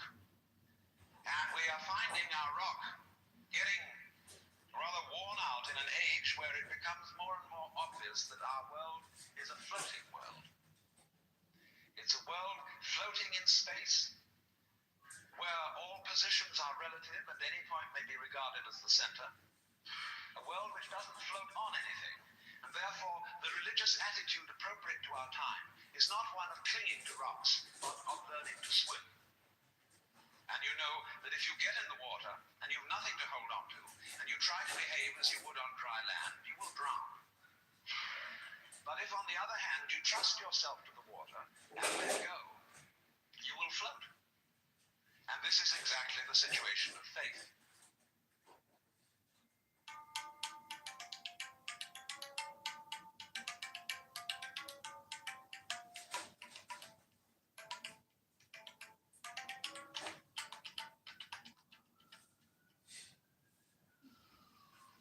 The Christian proverb is that man's extremity is God's opportunity. And so the people, in other words, have to get desperate. Imagine the idea that the moment you were born, you were kicked off the edge of a precipice, and you're falling. As you fell, a great lump of rock came with you, and is traveling alongside you. And you're clinging to it for dear life, and thinking, gee, I've got to hold on to this, see? Well, it doesn't do a thing for you. And it's only making you anxious. And it's only when you understand that it doesn't do a thing for you that you let go and relax. So everybody's in this situation. We're all completely insecure. We're all headed straight for death as if we had been condemned by a judge. And yet here we are all clinging on to things. And we have all sorts of alibis for doing this. We say, well, I have responsibilities for my dependents and I've got to cling on. But all you're doing is you're teaching your dependents to cling the same way as you are. And making them miserable by learning to go on surviving compulsively. So the thing is, same way, if you're caught in a torrent and you try to get out of it by swimming against it, you'll just wear yourself out and you're still carried along with it. So the sensible thing to do is to turn around and swim with it. And if you want to get out of it, swim towards the edge. But go with it. Same way when you're sailing. Always keep the wind in your sails. If you want to go against the wind, tack. But use the wind. So it's this way. We're all in this great stream of change, which we call life. We are the stream. If you imagine you're separate from it and you're being carried along by it as if you were a cork, that's a delusion. You're a wave of the stream itself. So get with it.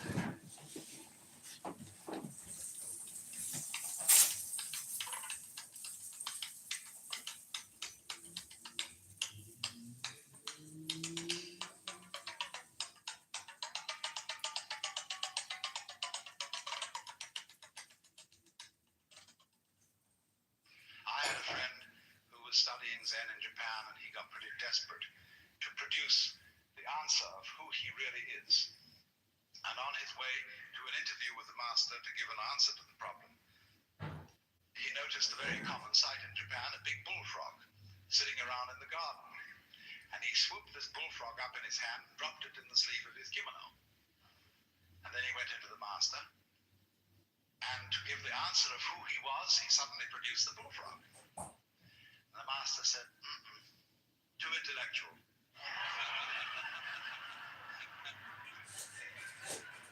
In other words, this answer is too contrived. It's too much like Zen. You've been reading too many books. It's not the genuine thing. And so the method of teaching used by these great Eastern teachers is to make fools persist in their folly, but very rigorously and very consistently and very hard.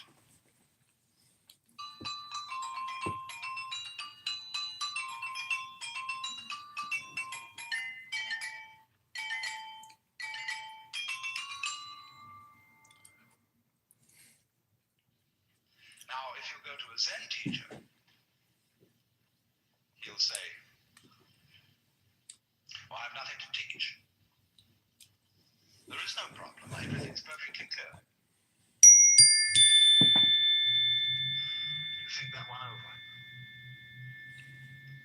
You say, he's probably being cagey.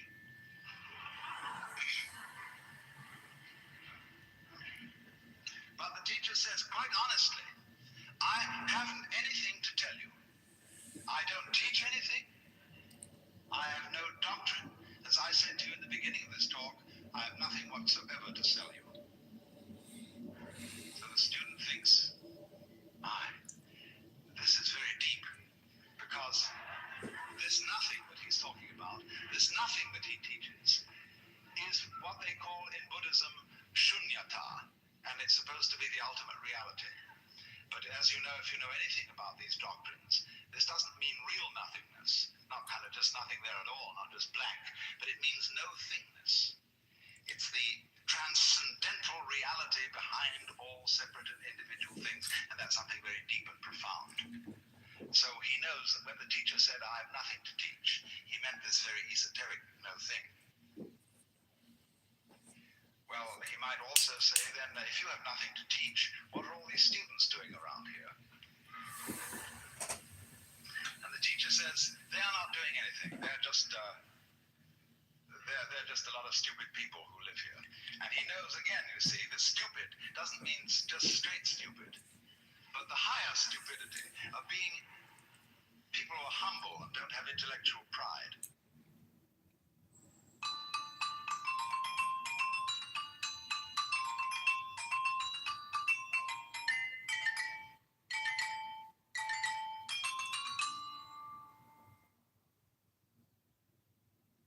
So you perform a discipline by experiment, by reductio ad absurdum of his premises. And so in the same way, the guru, whether Hindu or Buddhist, performs a reductio ad absurdum on the premise of the skin-encapsulated ego. Well, what happens then? You might imagine from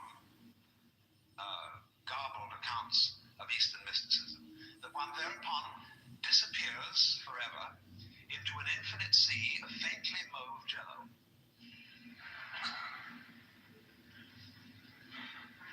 And become so lost in the world and entranced that you forget your name, address, telephone number, and function in life. And nothing of the kind happens. A state of mystical illumination, although it may, in its sudden onset, be accompanied by a sensation of tremendous luminescence and transparency. As you get used to it, it's just like everyday life. Here are the things that you formerly thought were separate individuals. And here is you, who you formerly thought was merely confronting these other people. When the great Dr. D.T. Suzuki was asked, what is it like to be enlightened? He said, it's just like ordinary everyday experience, except about 2 inches off the ground. Because what is altered is not the way your senses perceive, What is altered is what you think about it. Your definitions of what you see, your evaluation of it. So when you don't cling to it, when you have no longer a hostile attitude to the world because you know the world is you, it is. I mean, let's take it from the point of view of biology. If I describe the behavior of a living organism, I cannot possibly describe that behavior without simultaneously describing the behavior of the environment. So that I discover that I don't describe organisms in environments. I describe a unified field of behavior called an organism environment. It's an awkward word. But there it is. The environment doesn't push the organism around. The organism doesn't push the environment around. They are two aspects or poles of the same process.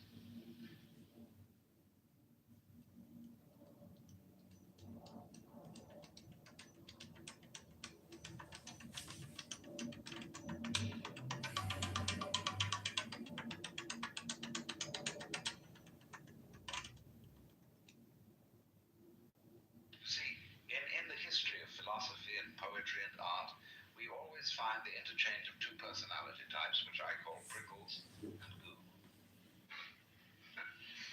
The prickly people are advocates of intellectual porcupinism.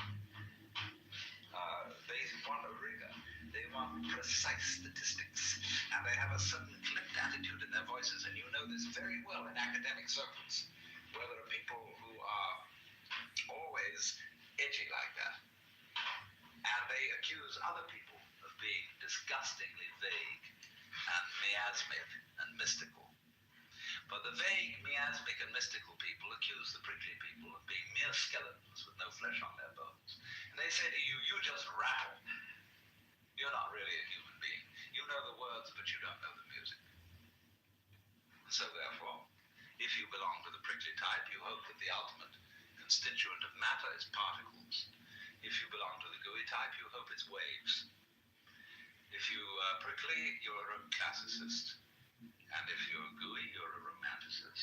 And going back into medieval philosophy, if you're prickly, you're a nominalist. If you're gooey, you're a realist. And so it goes.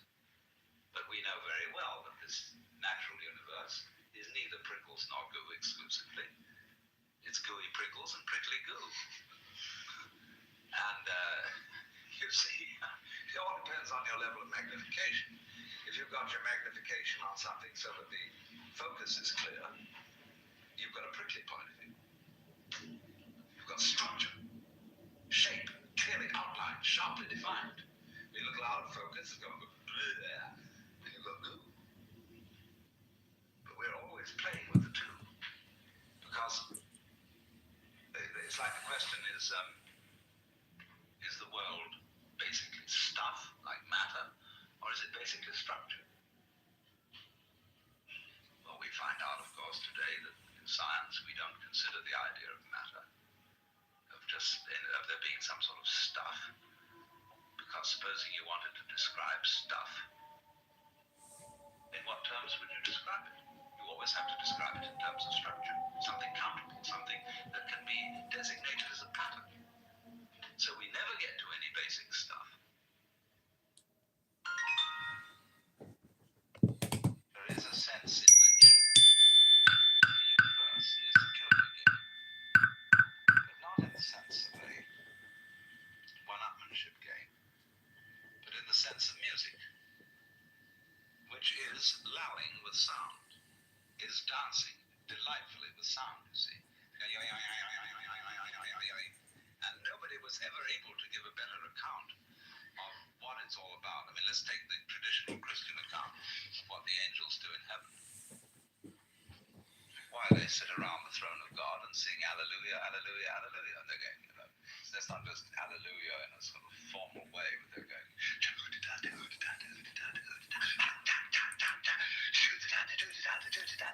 they're really swinging.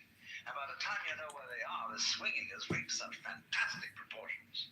And they've thought out the most amazing little goody-doody-doody-doody-doos that you've got the whole physical universe happening.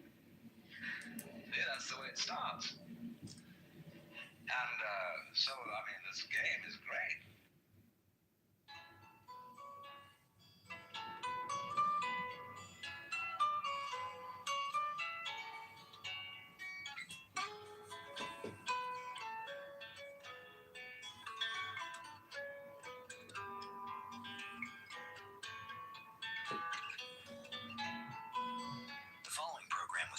a seminar called Learning the Human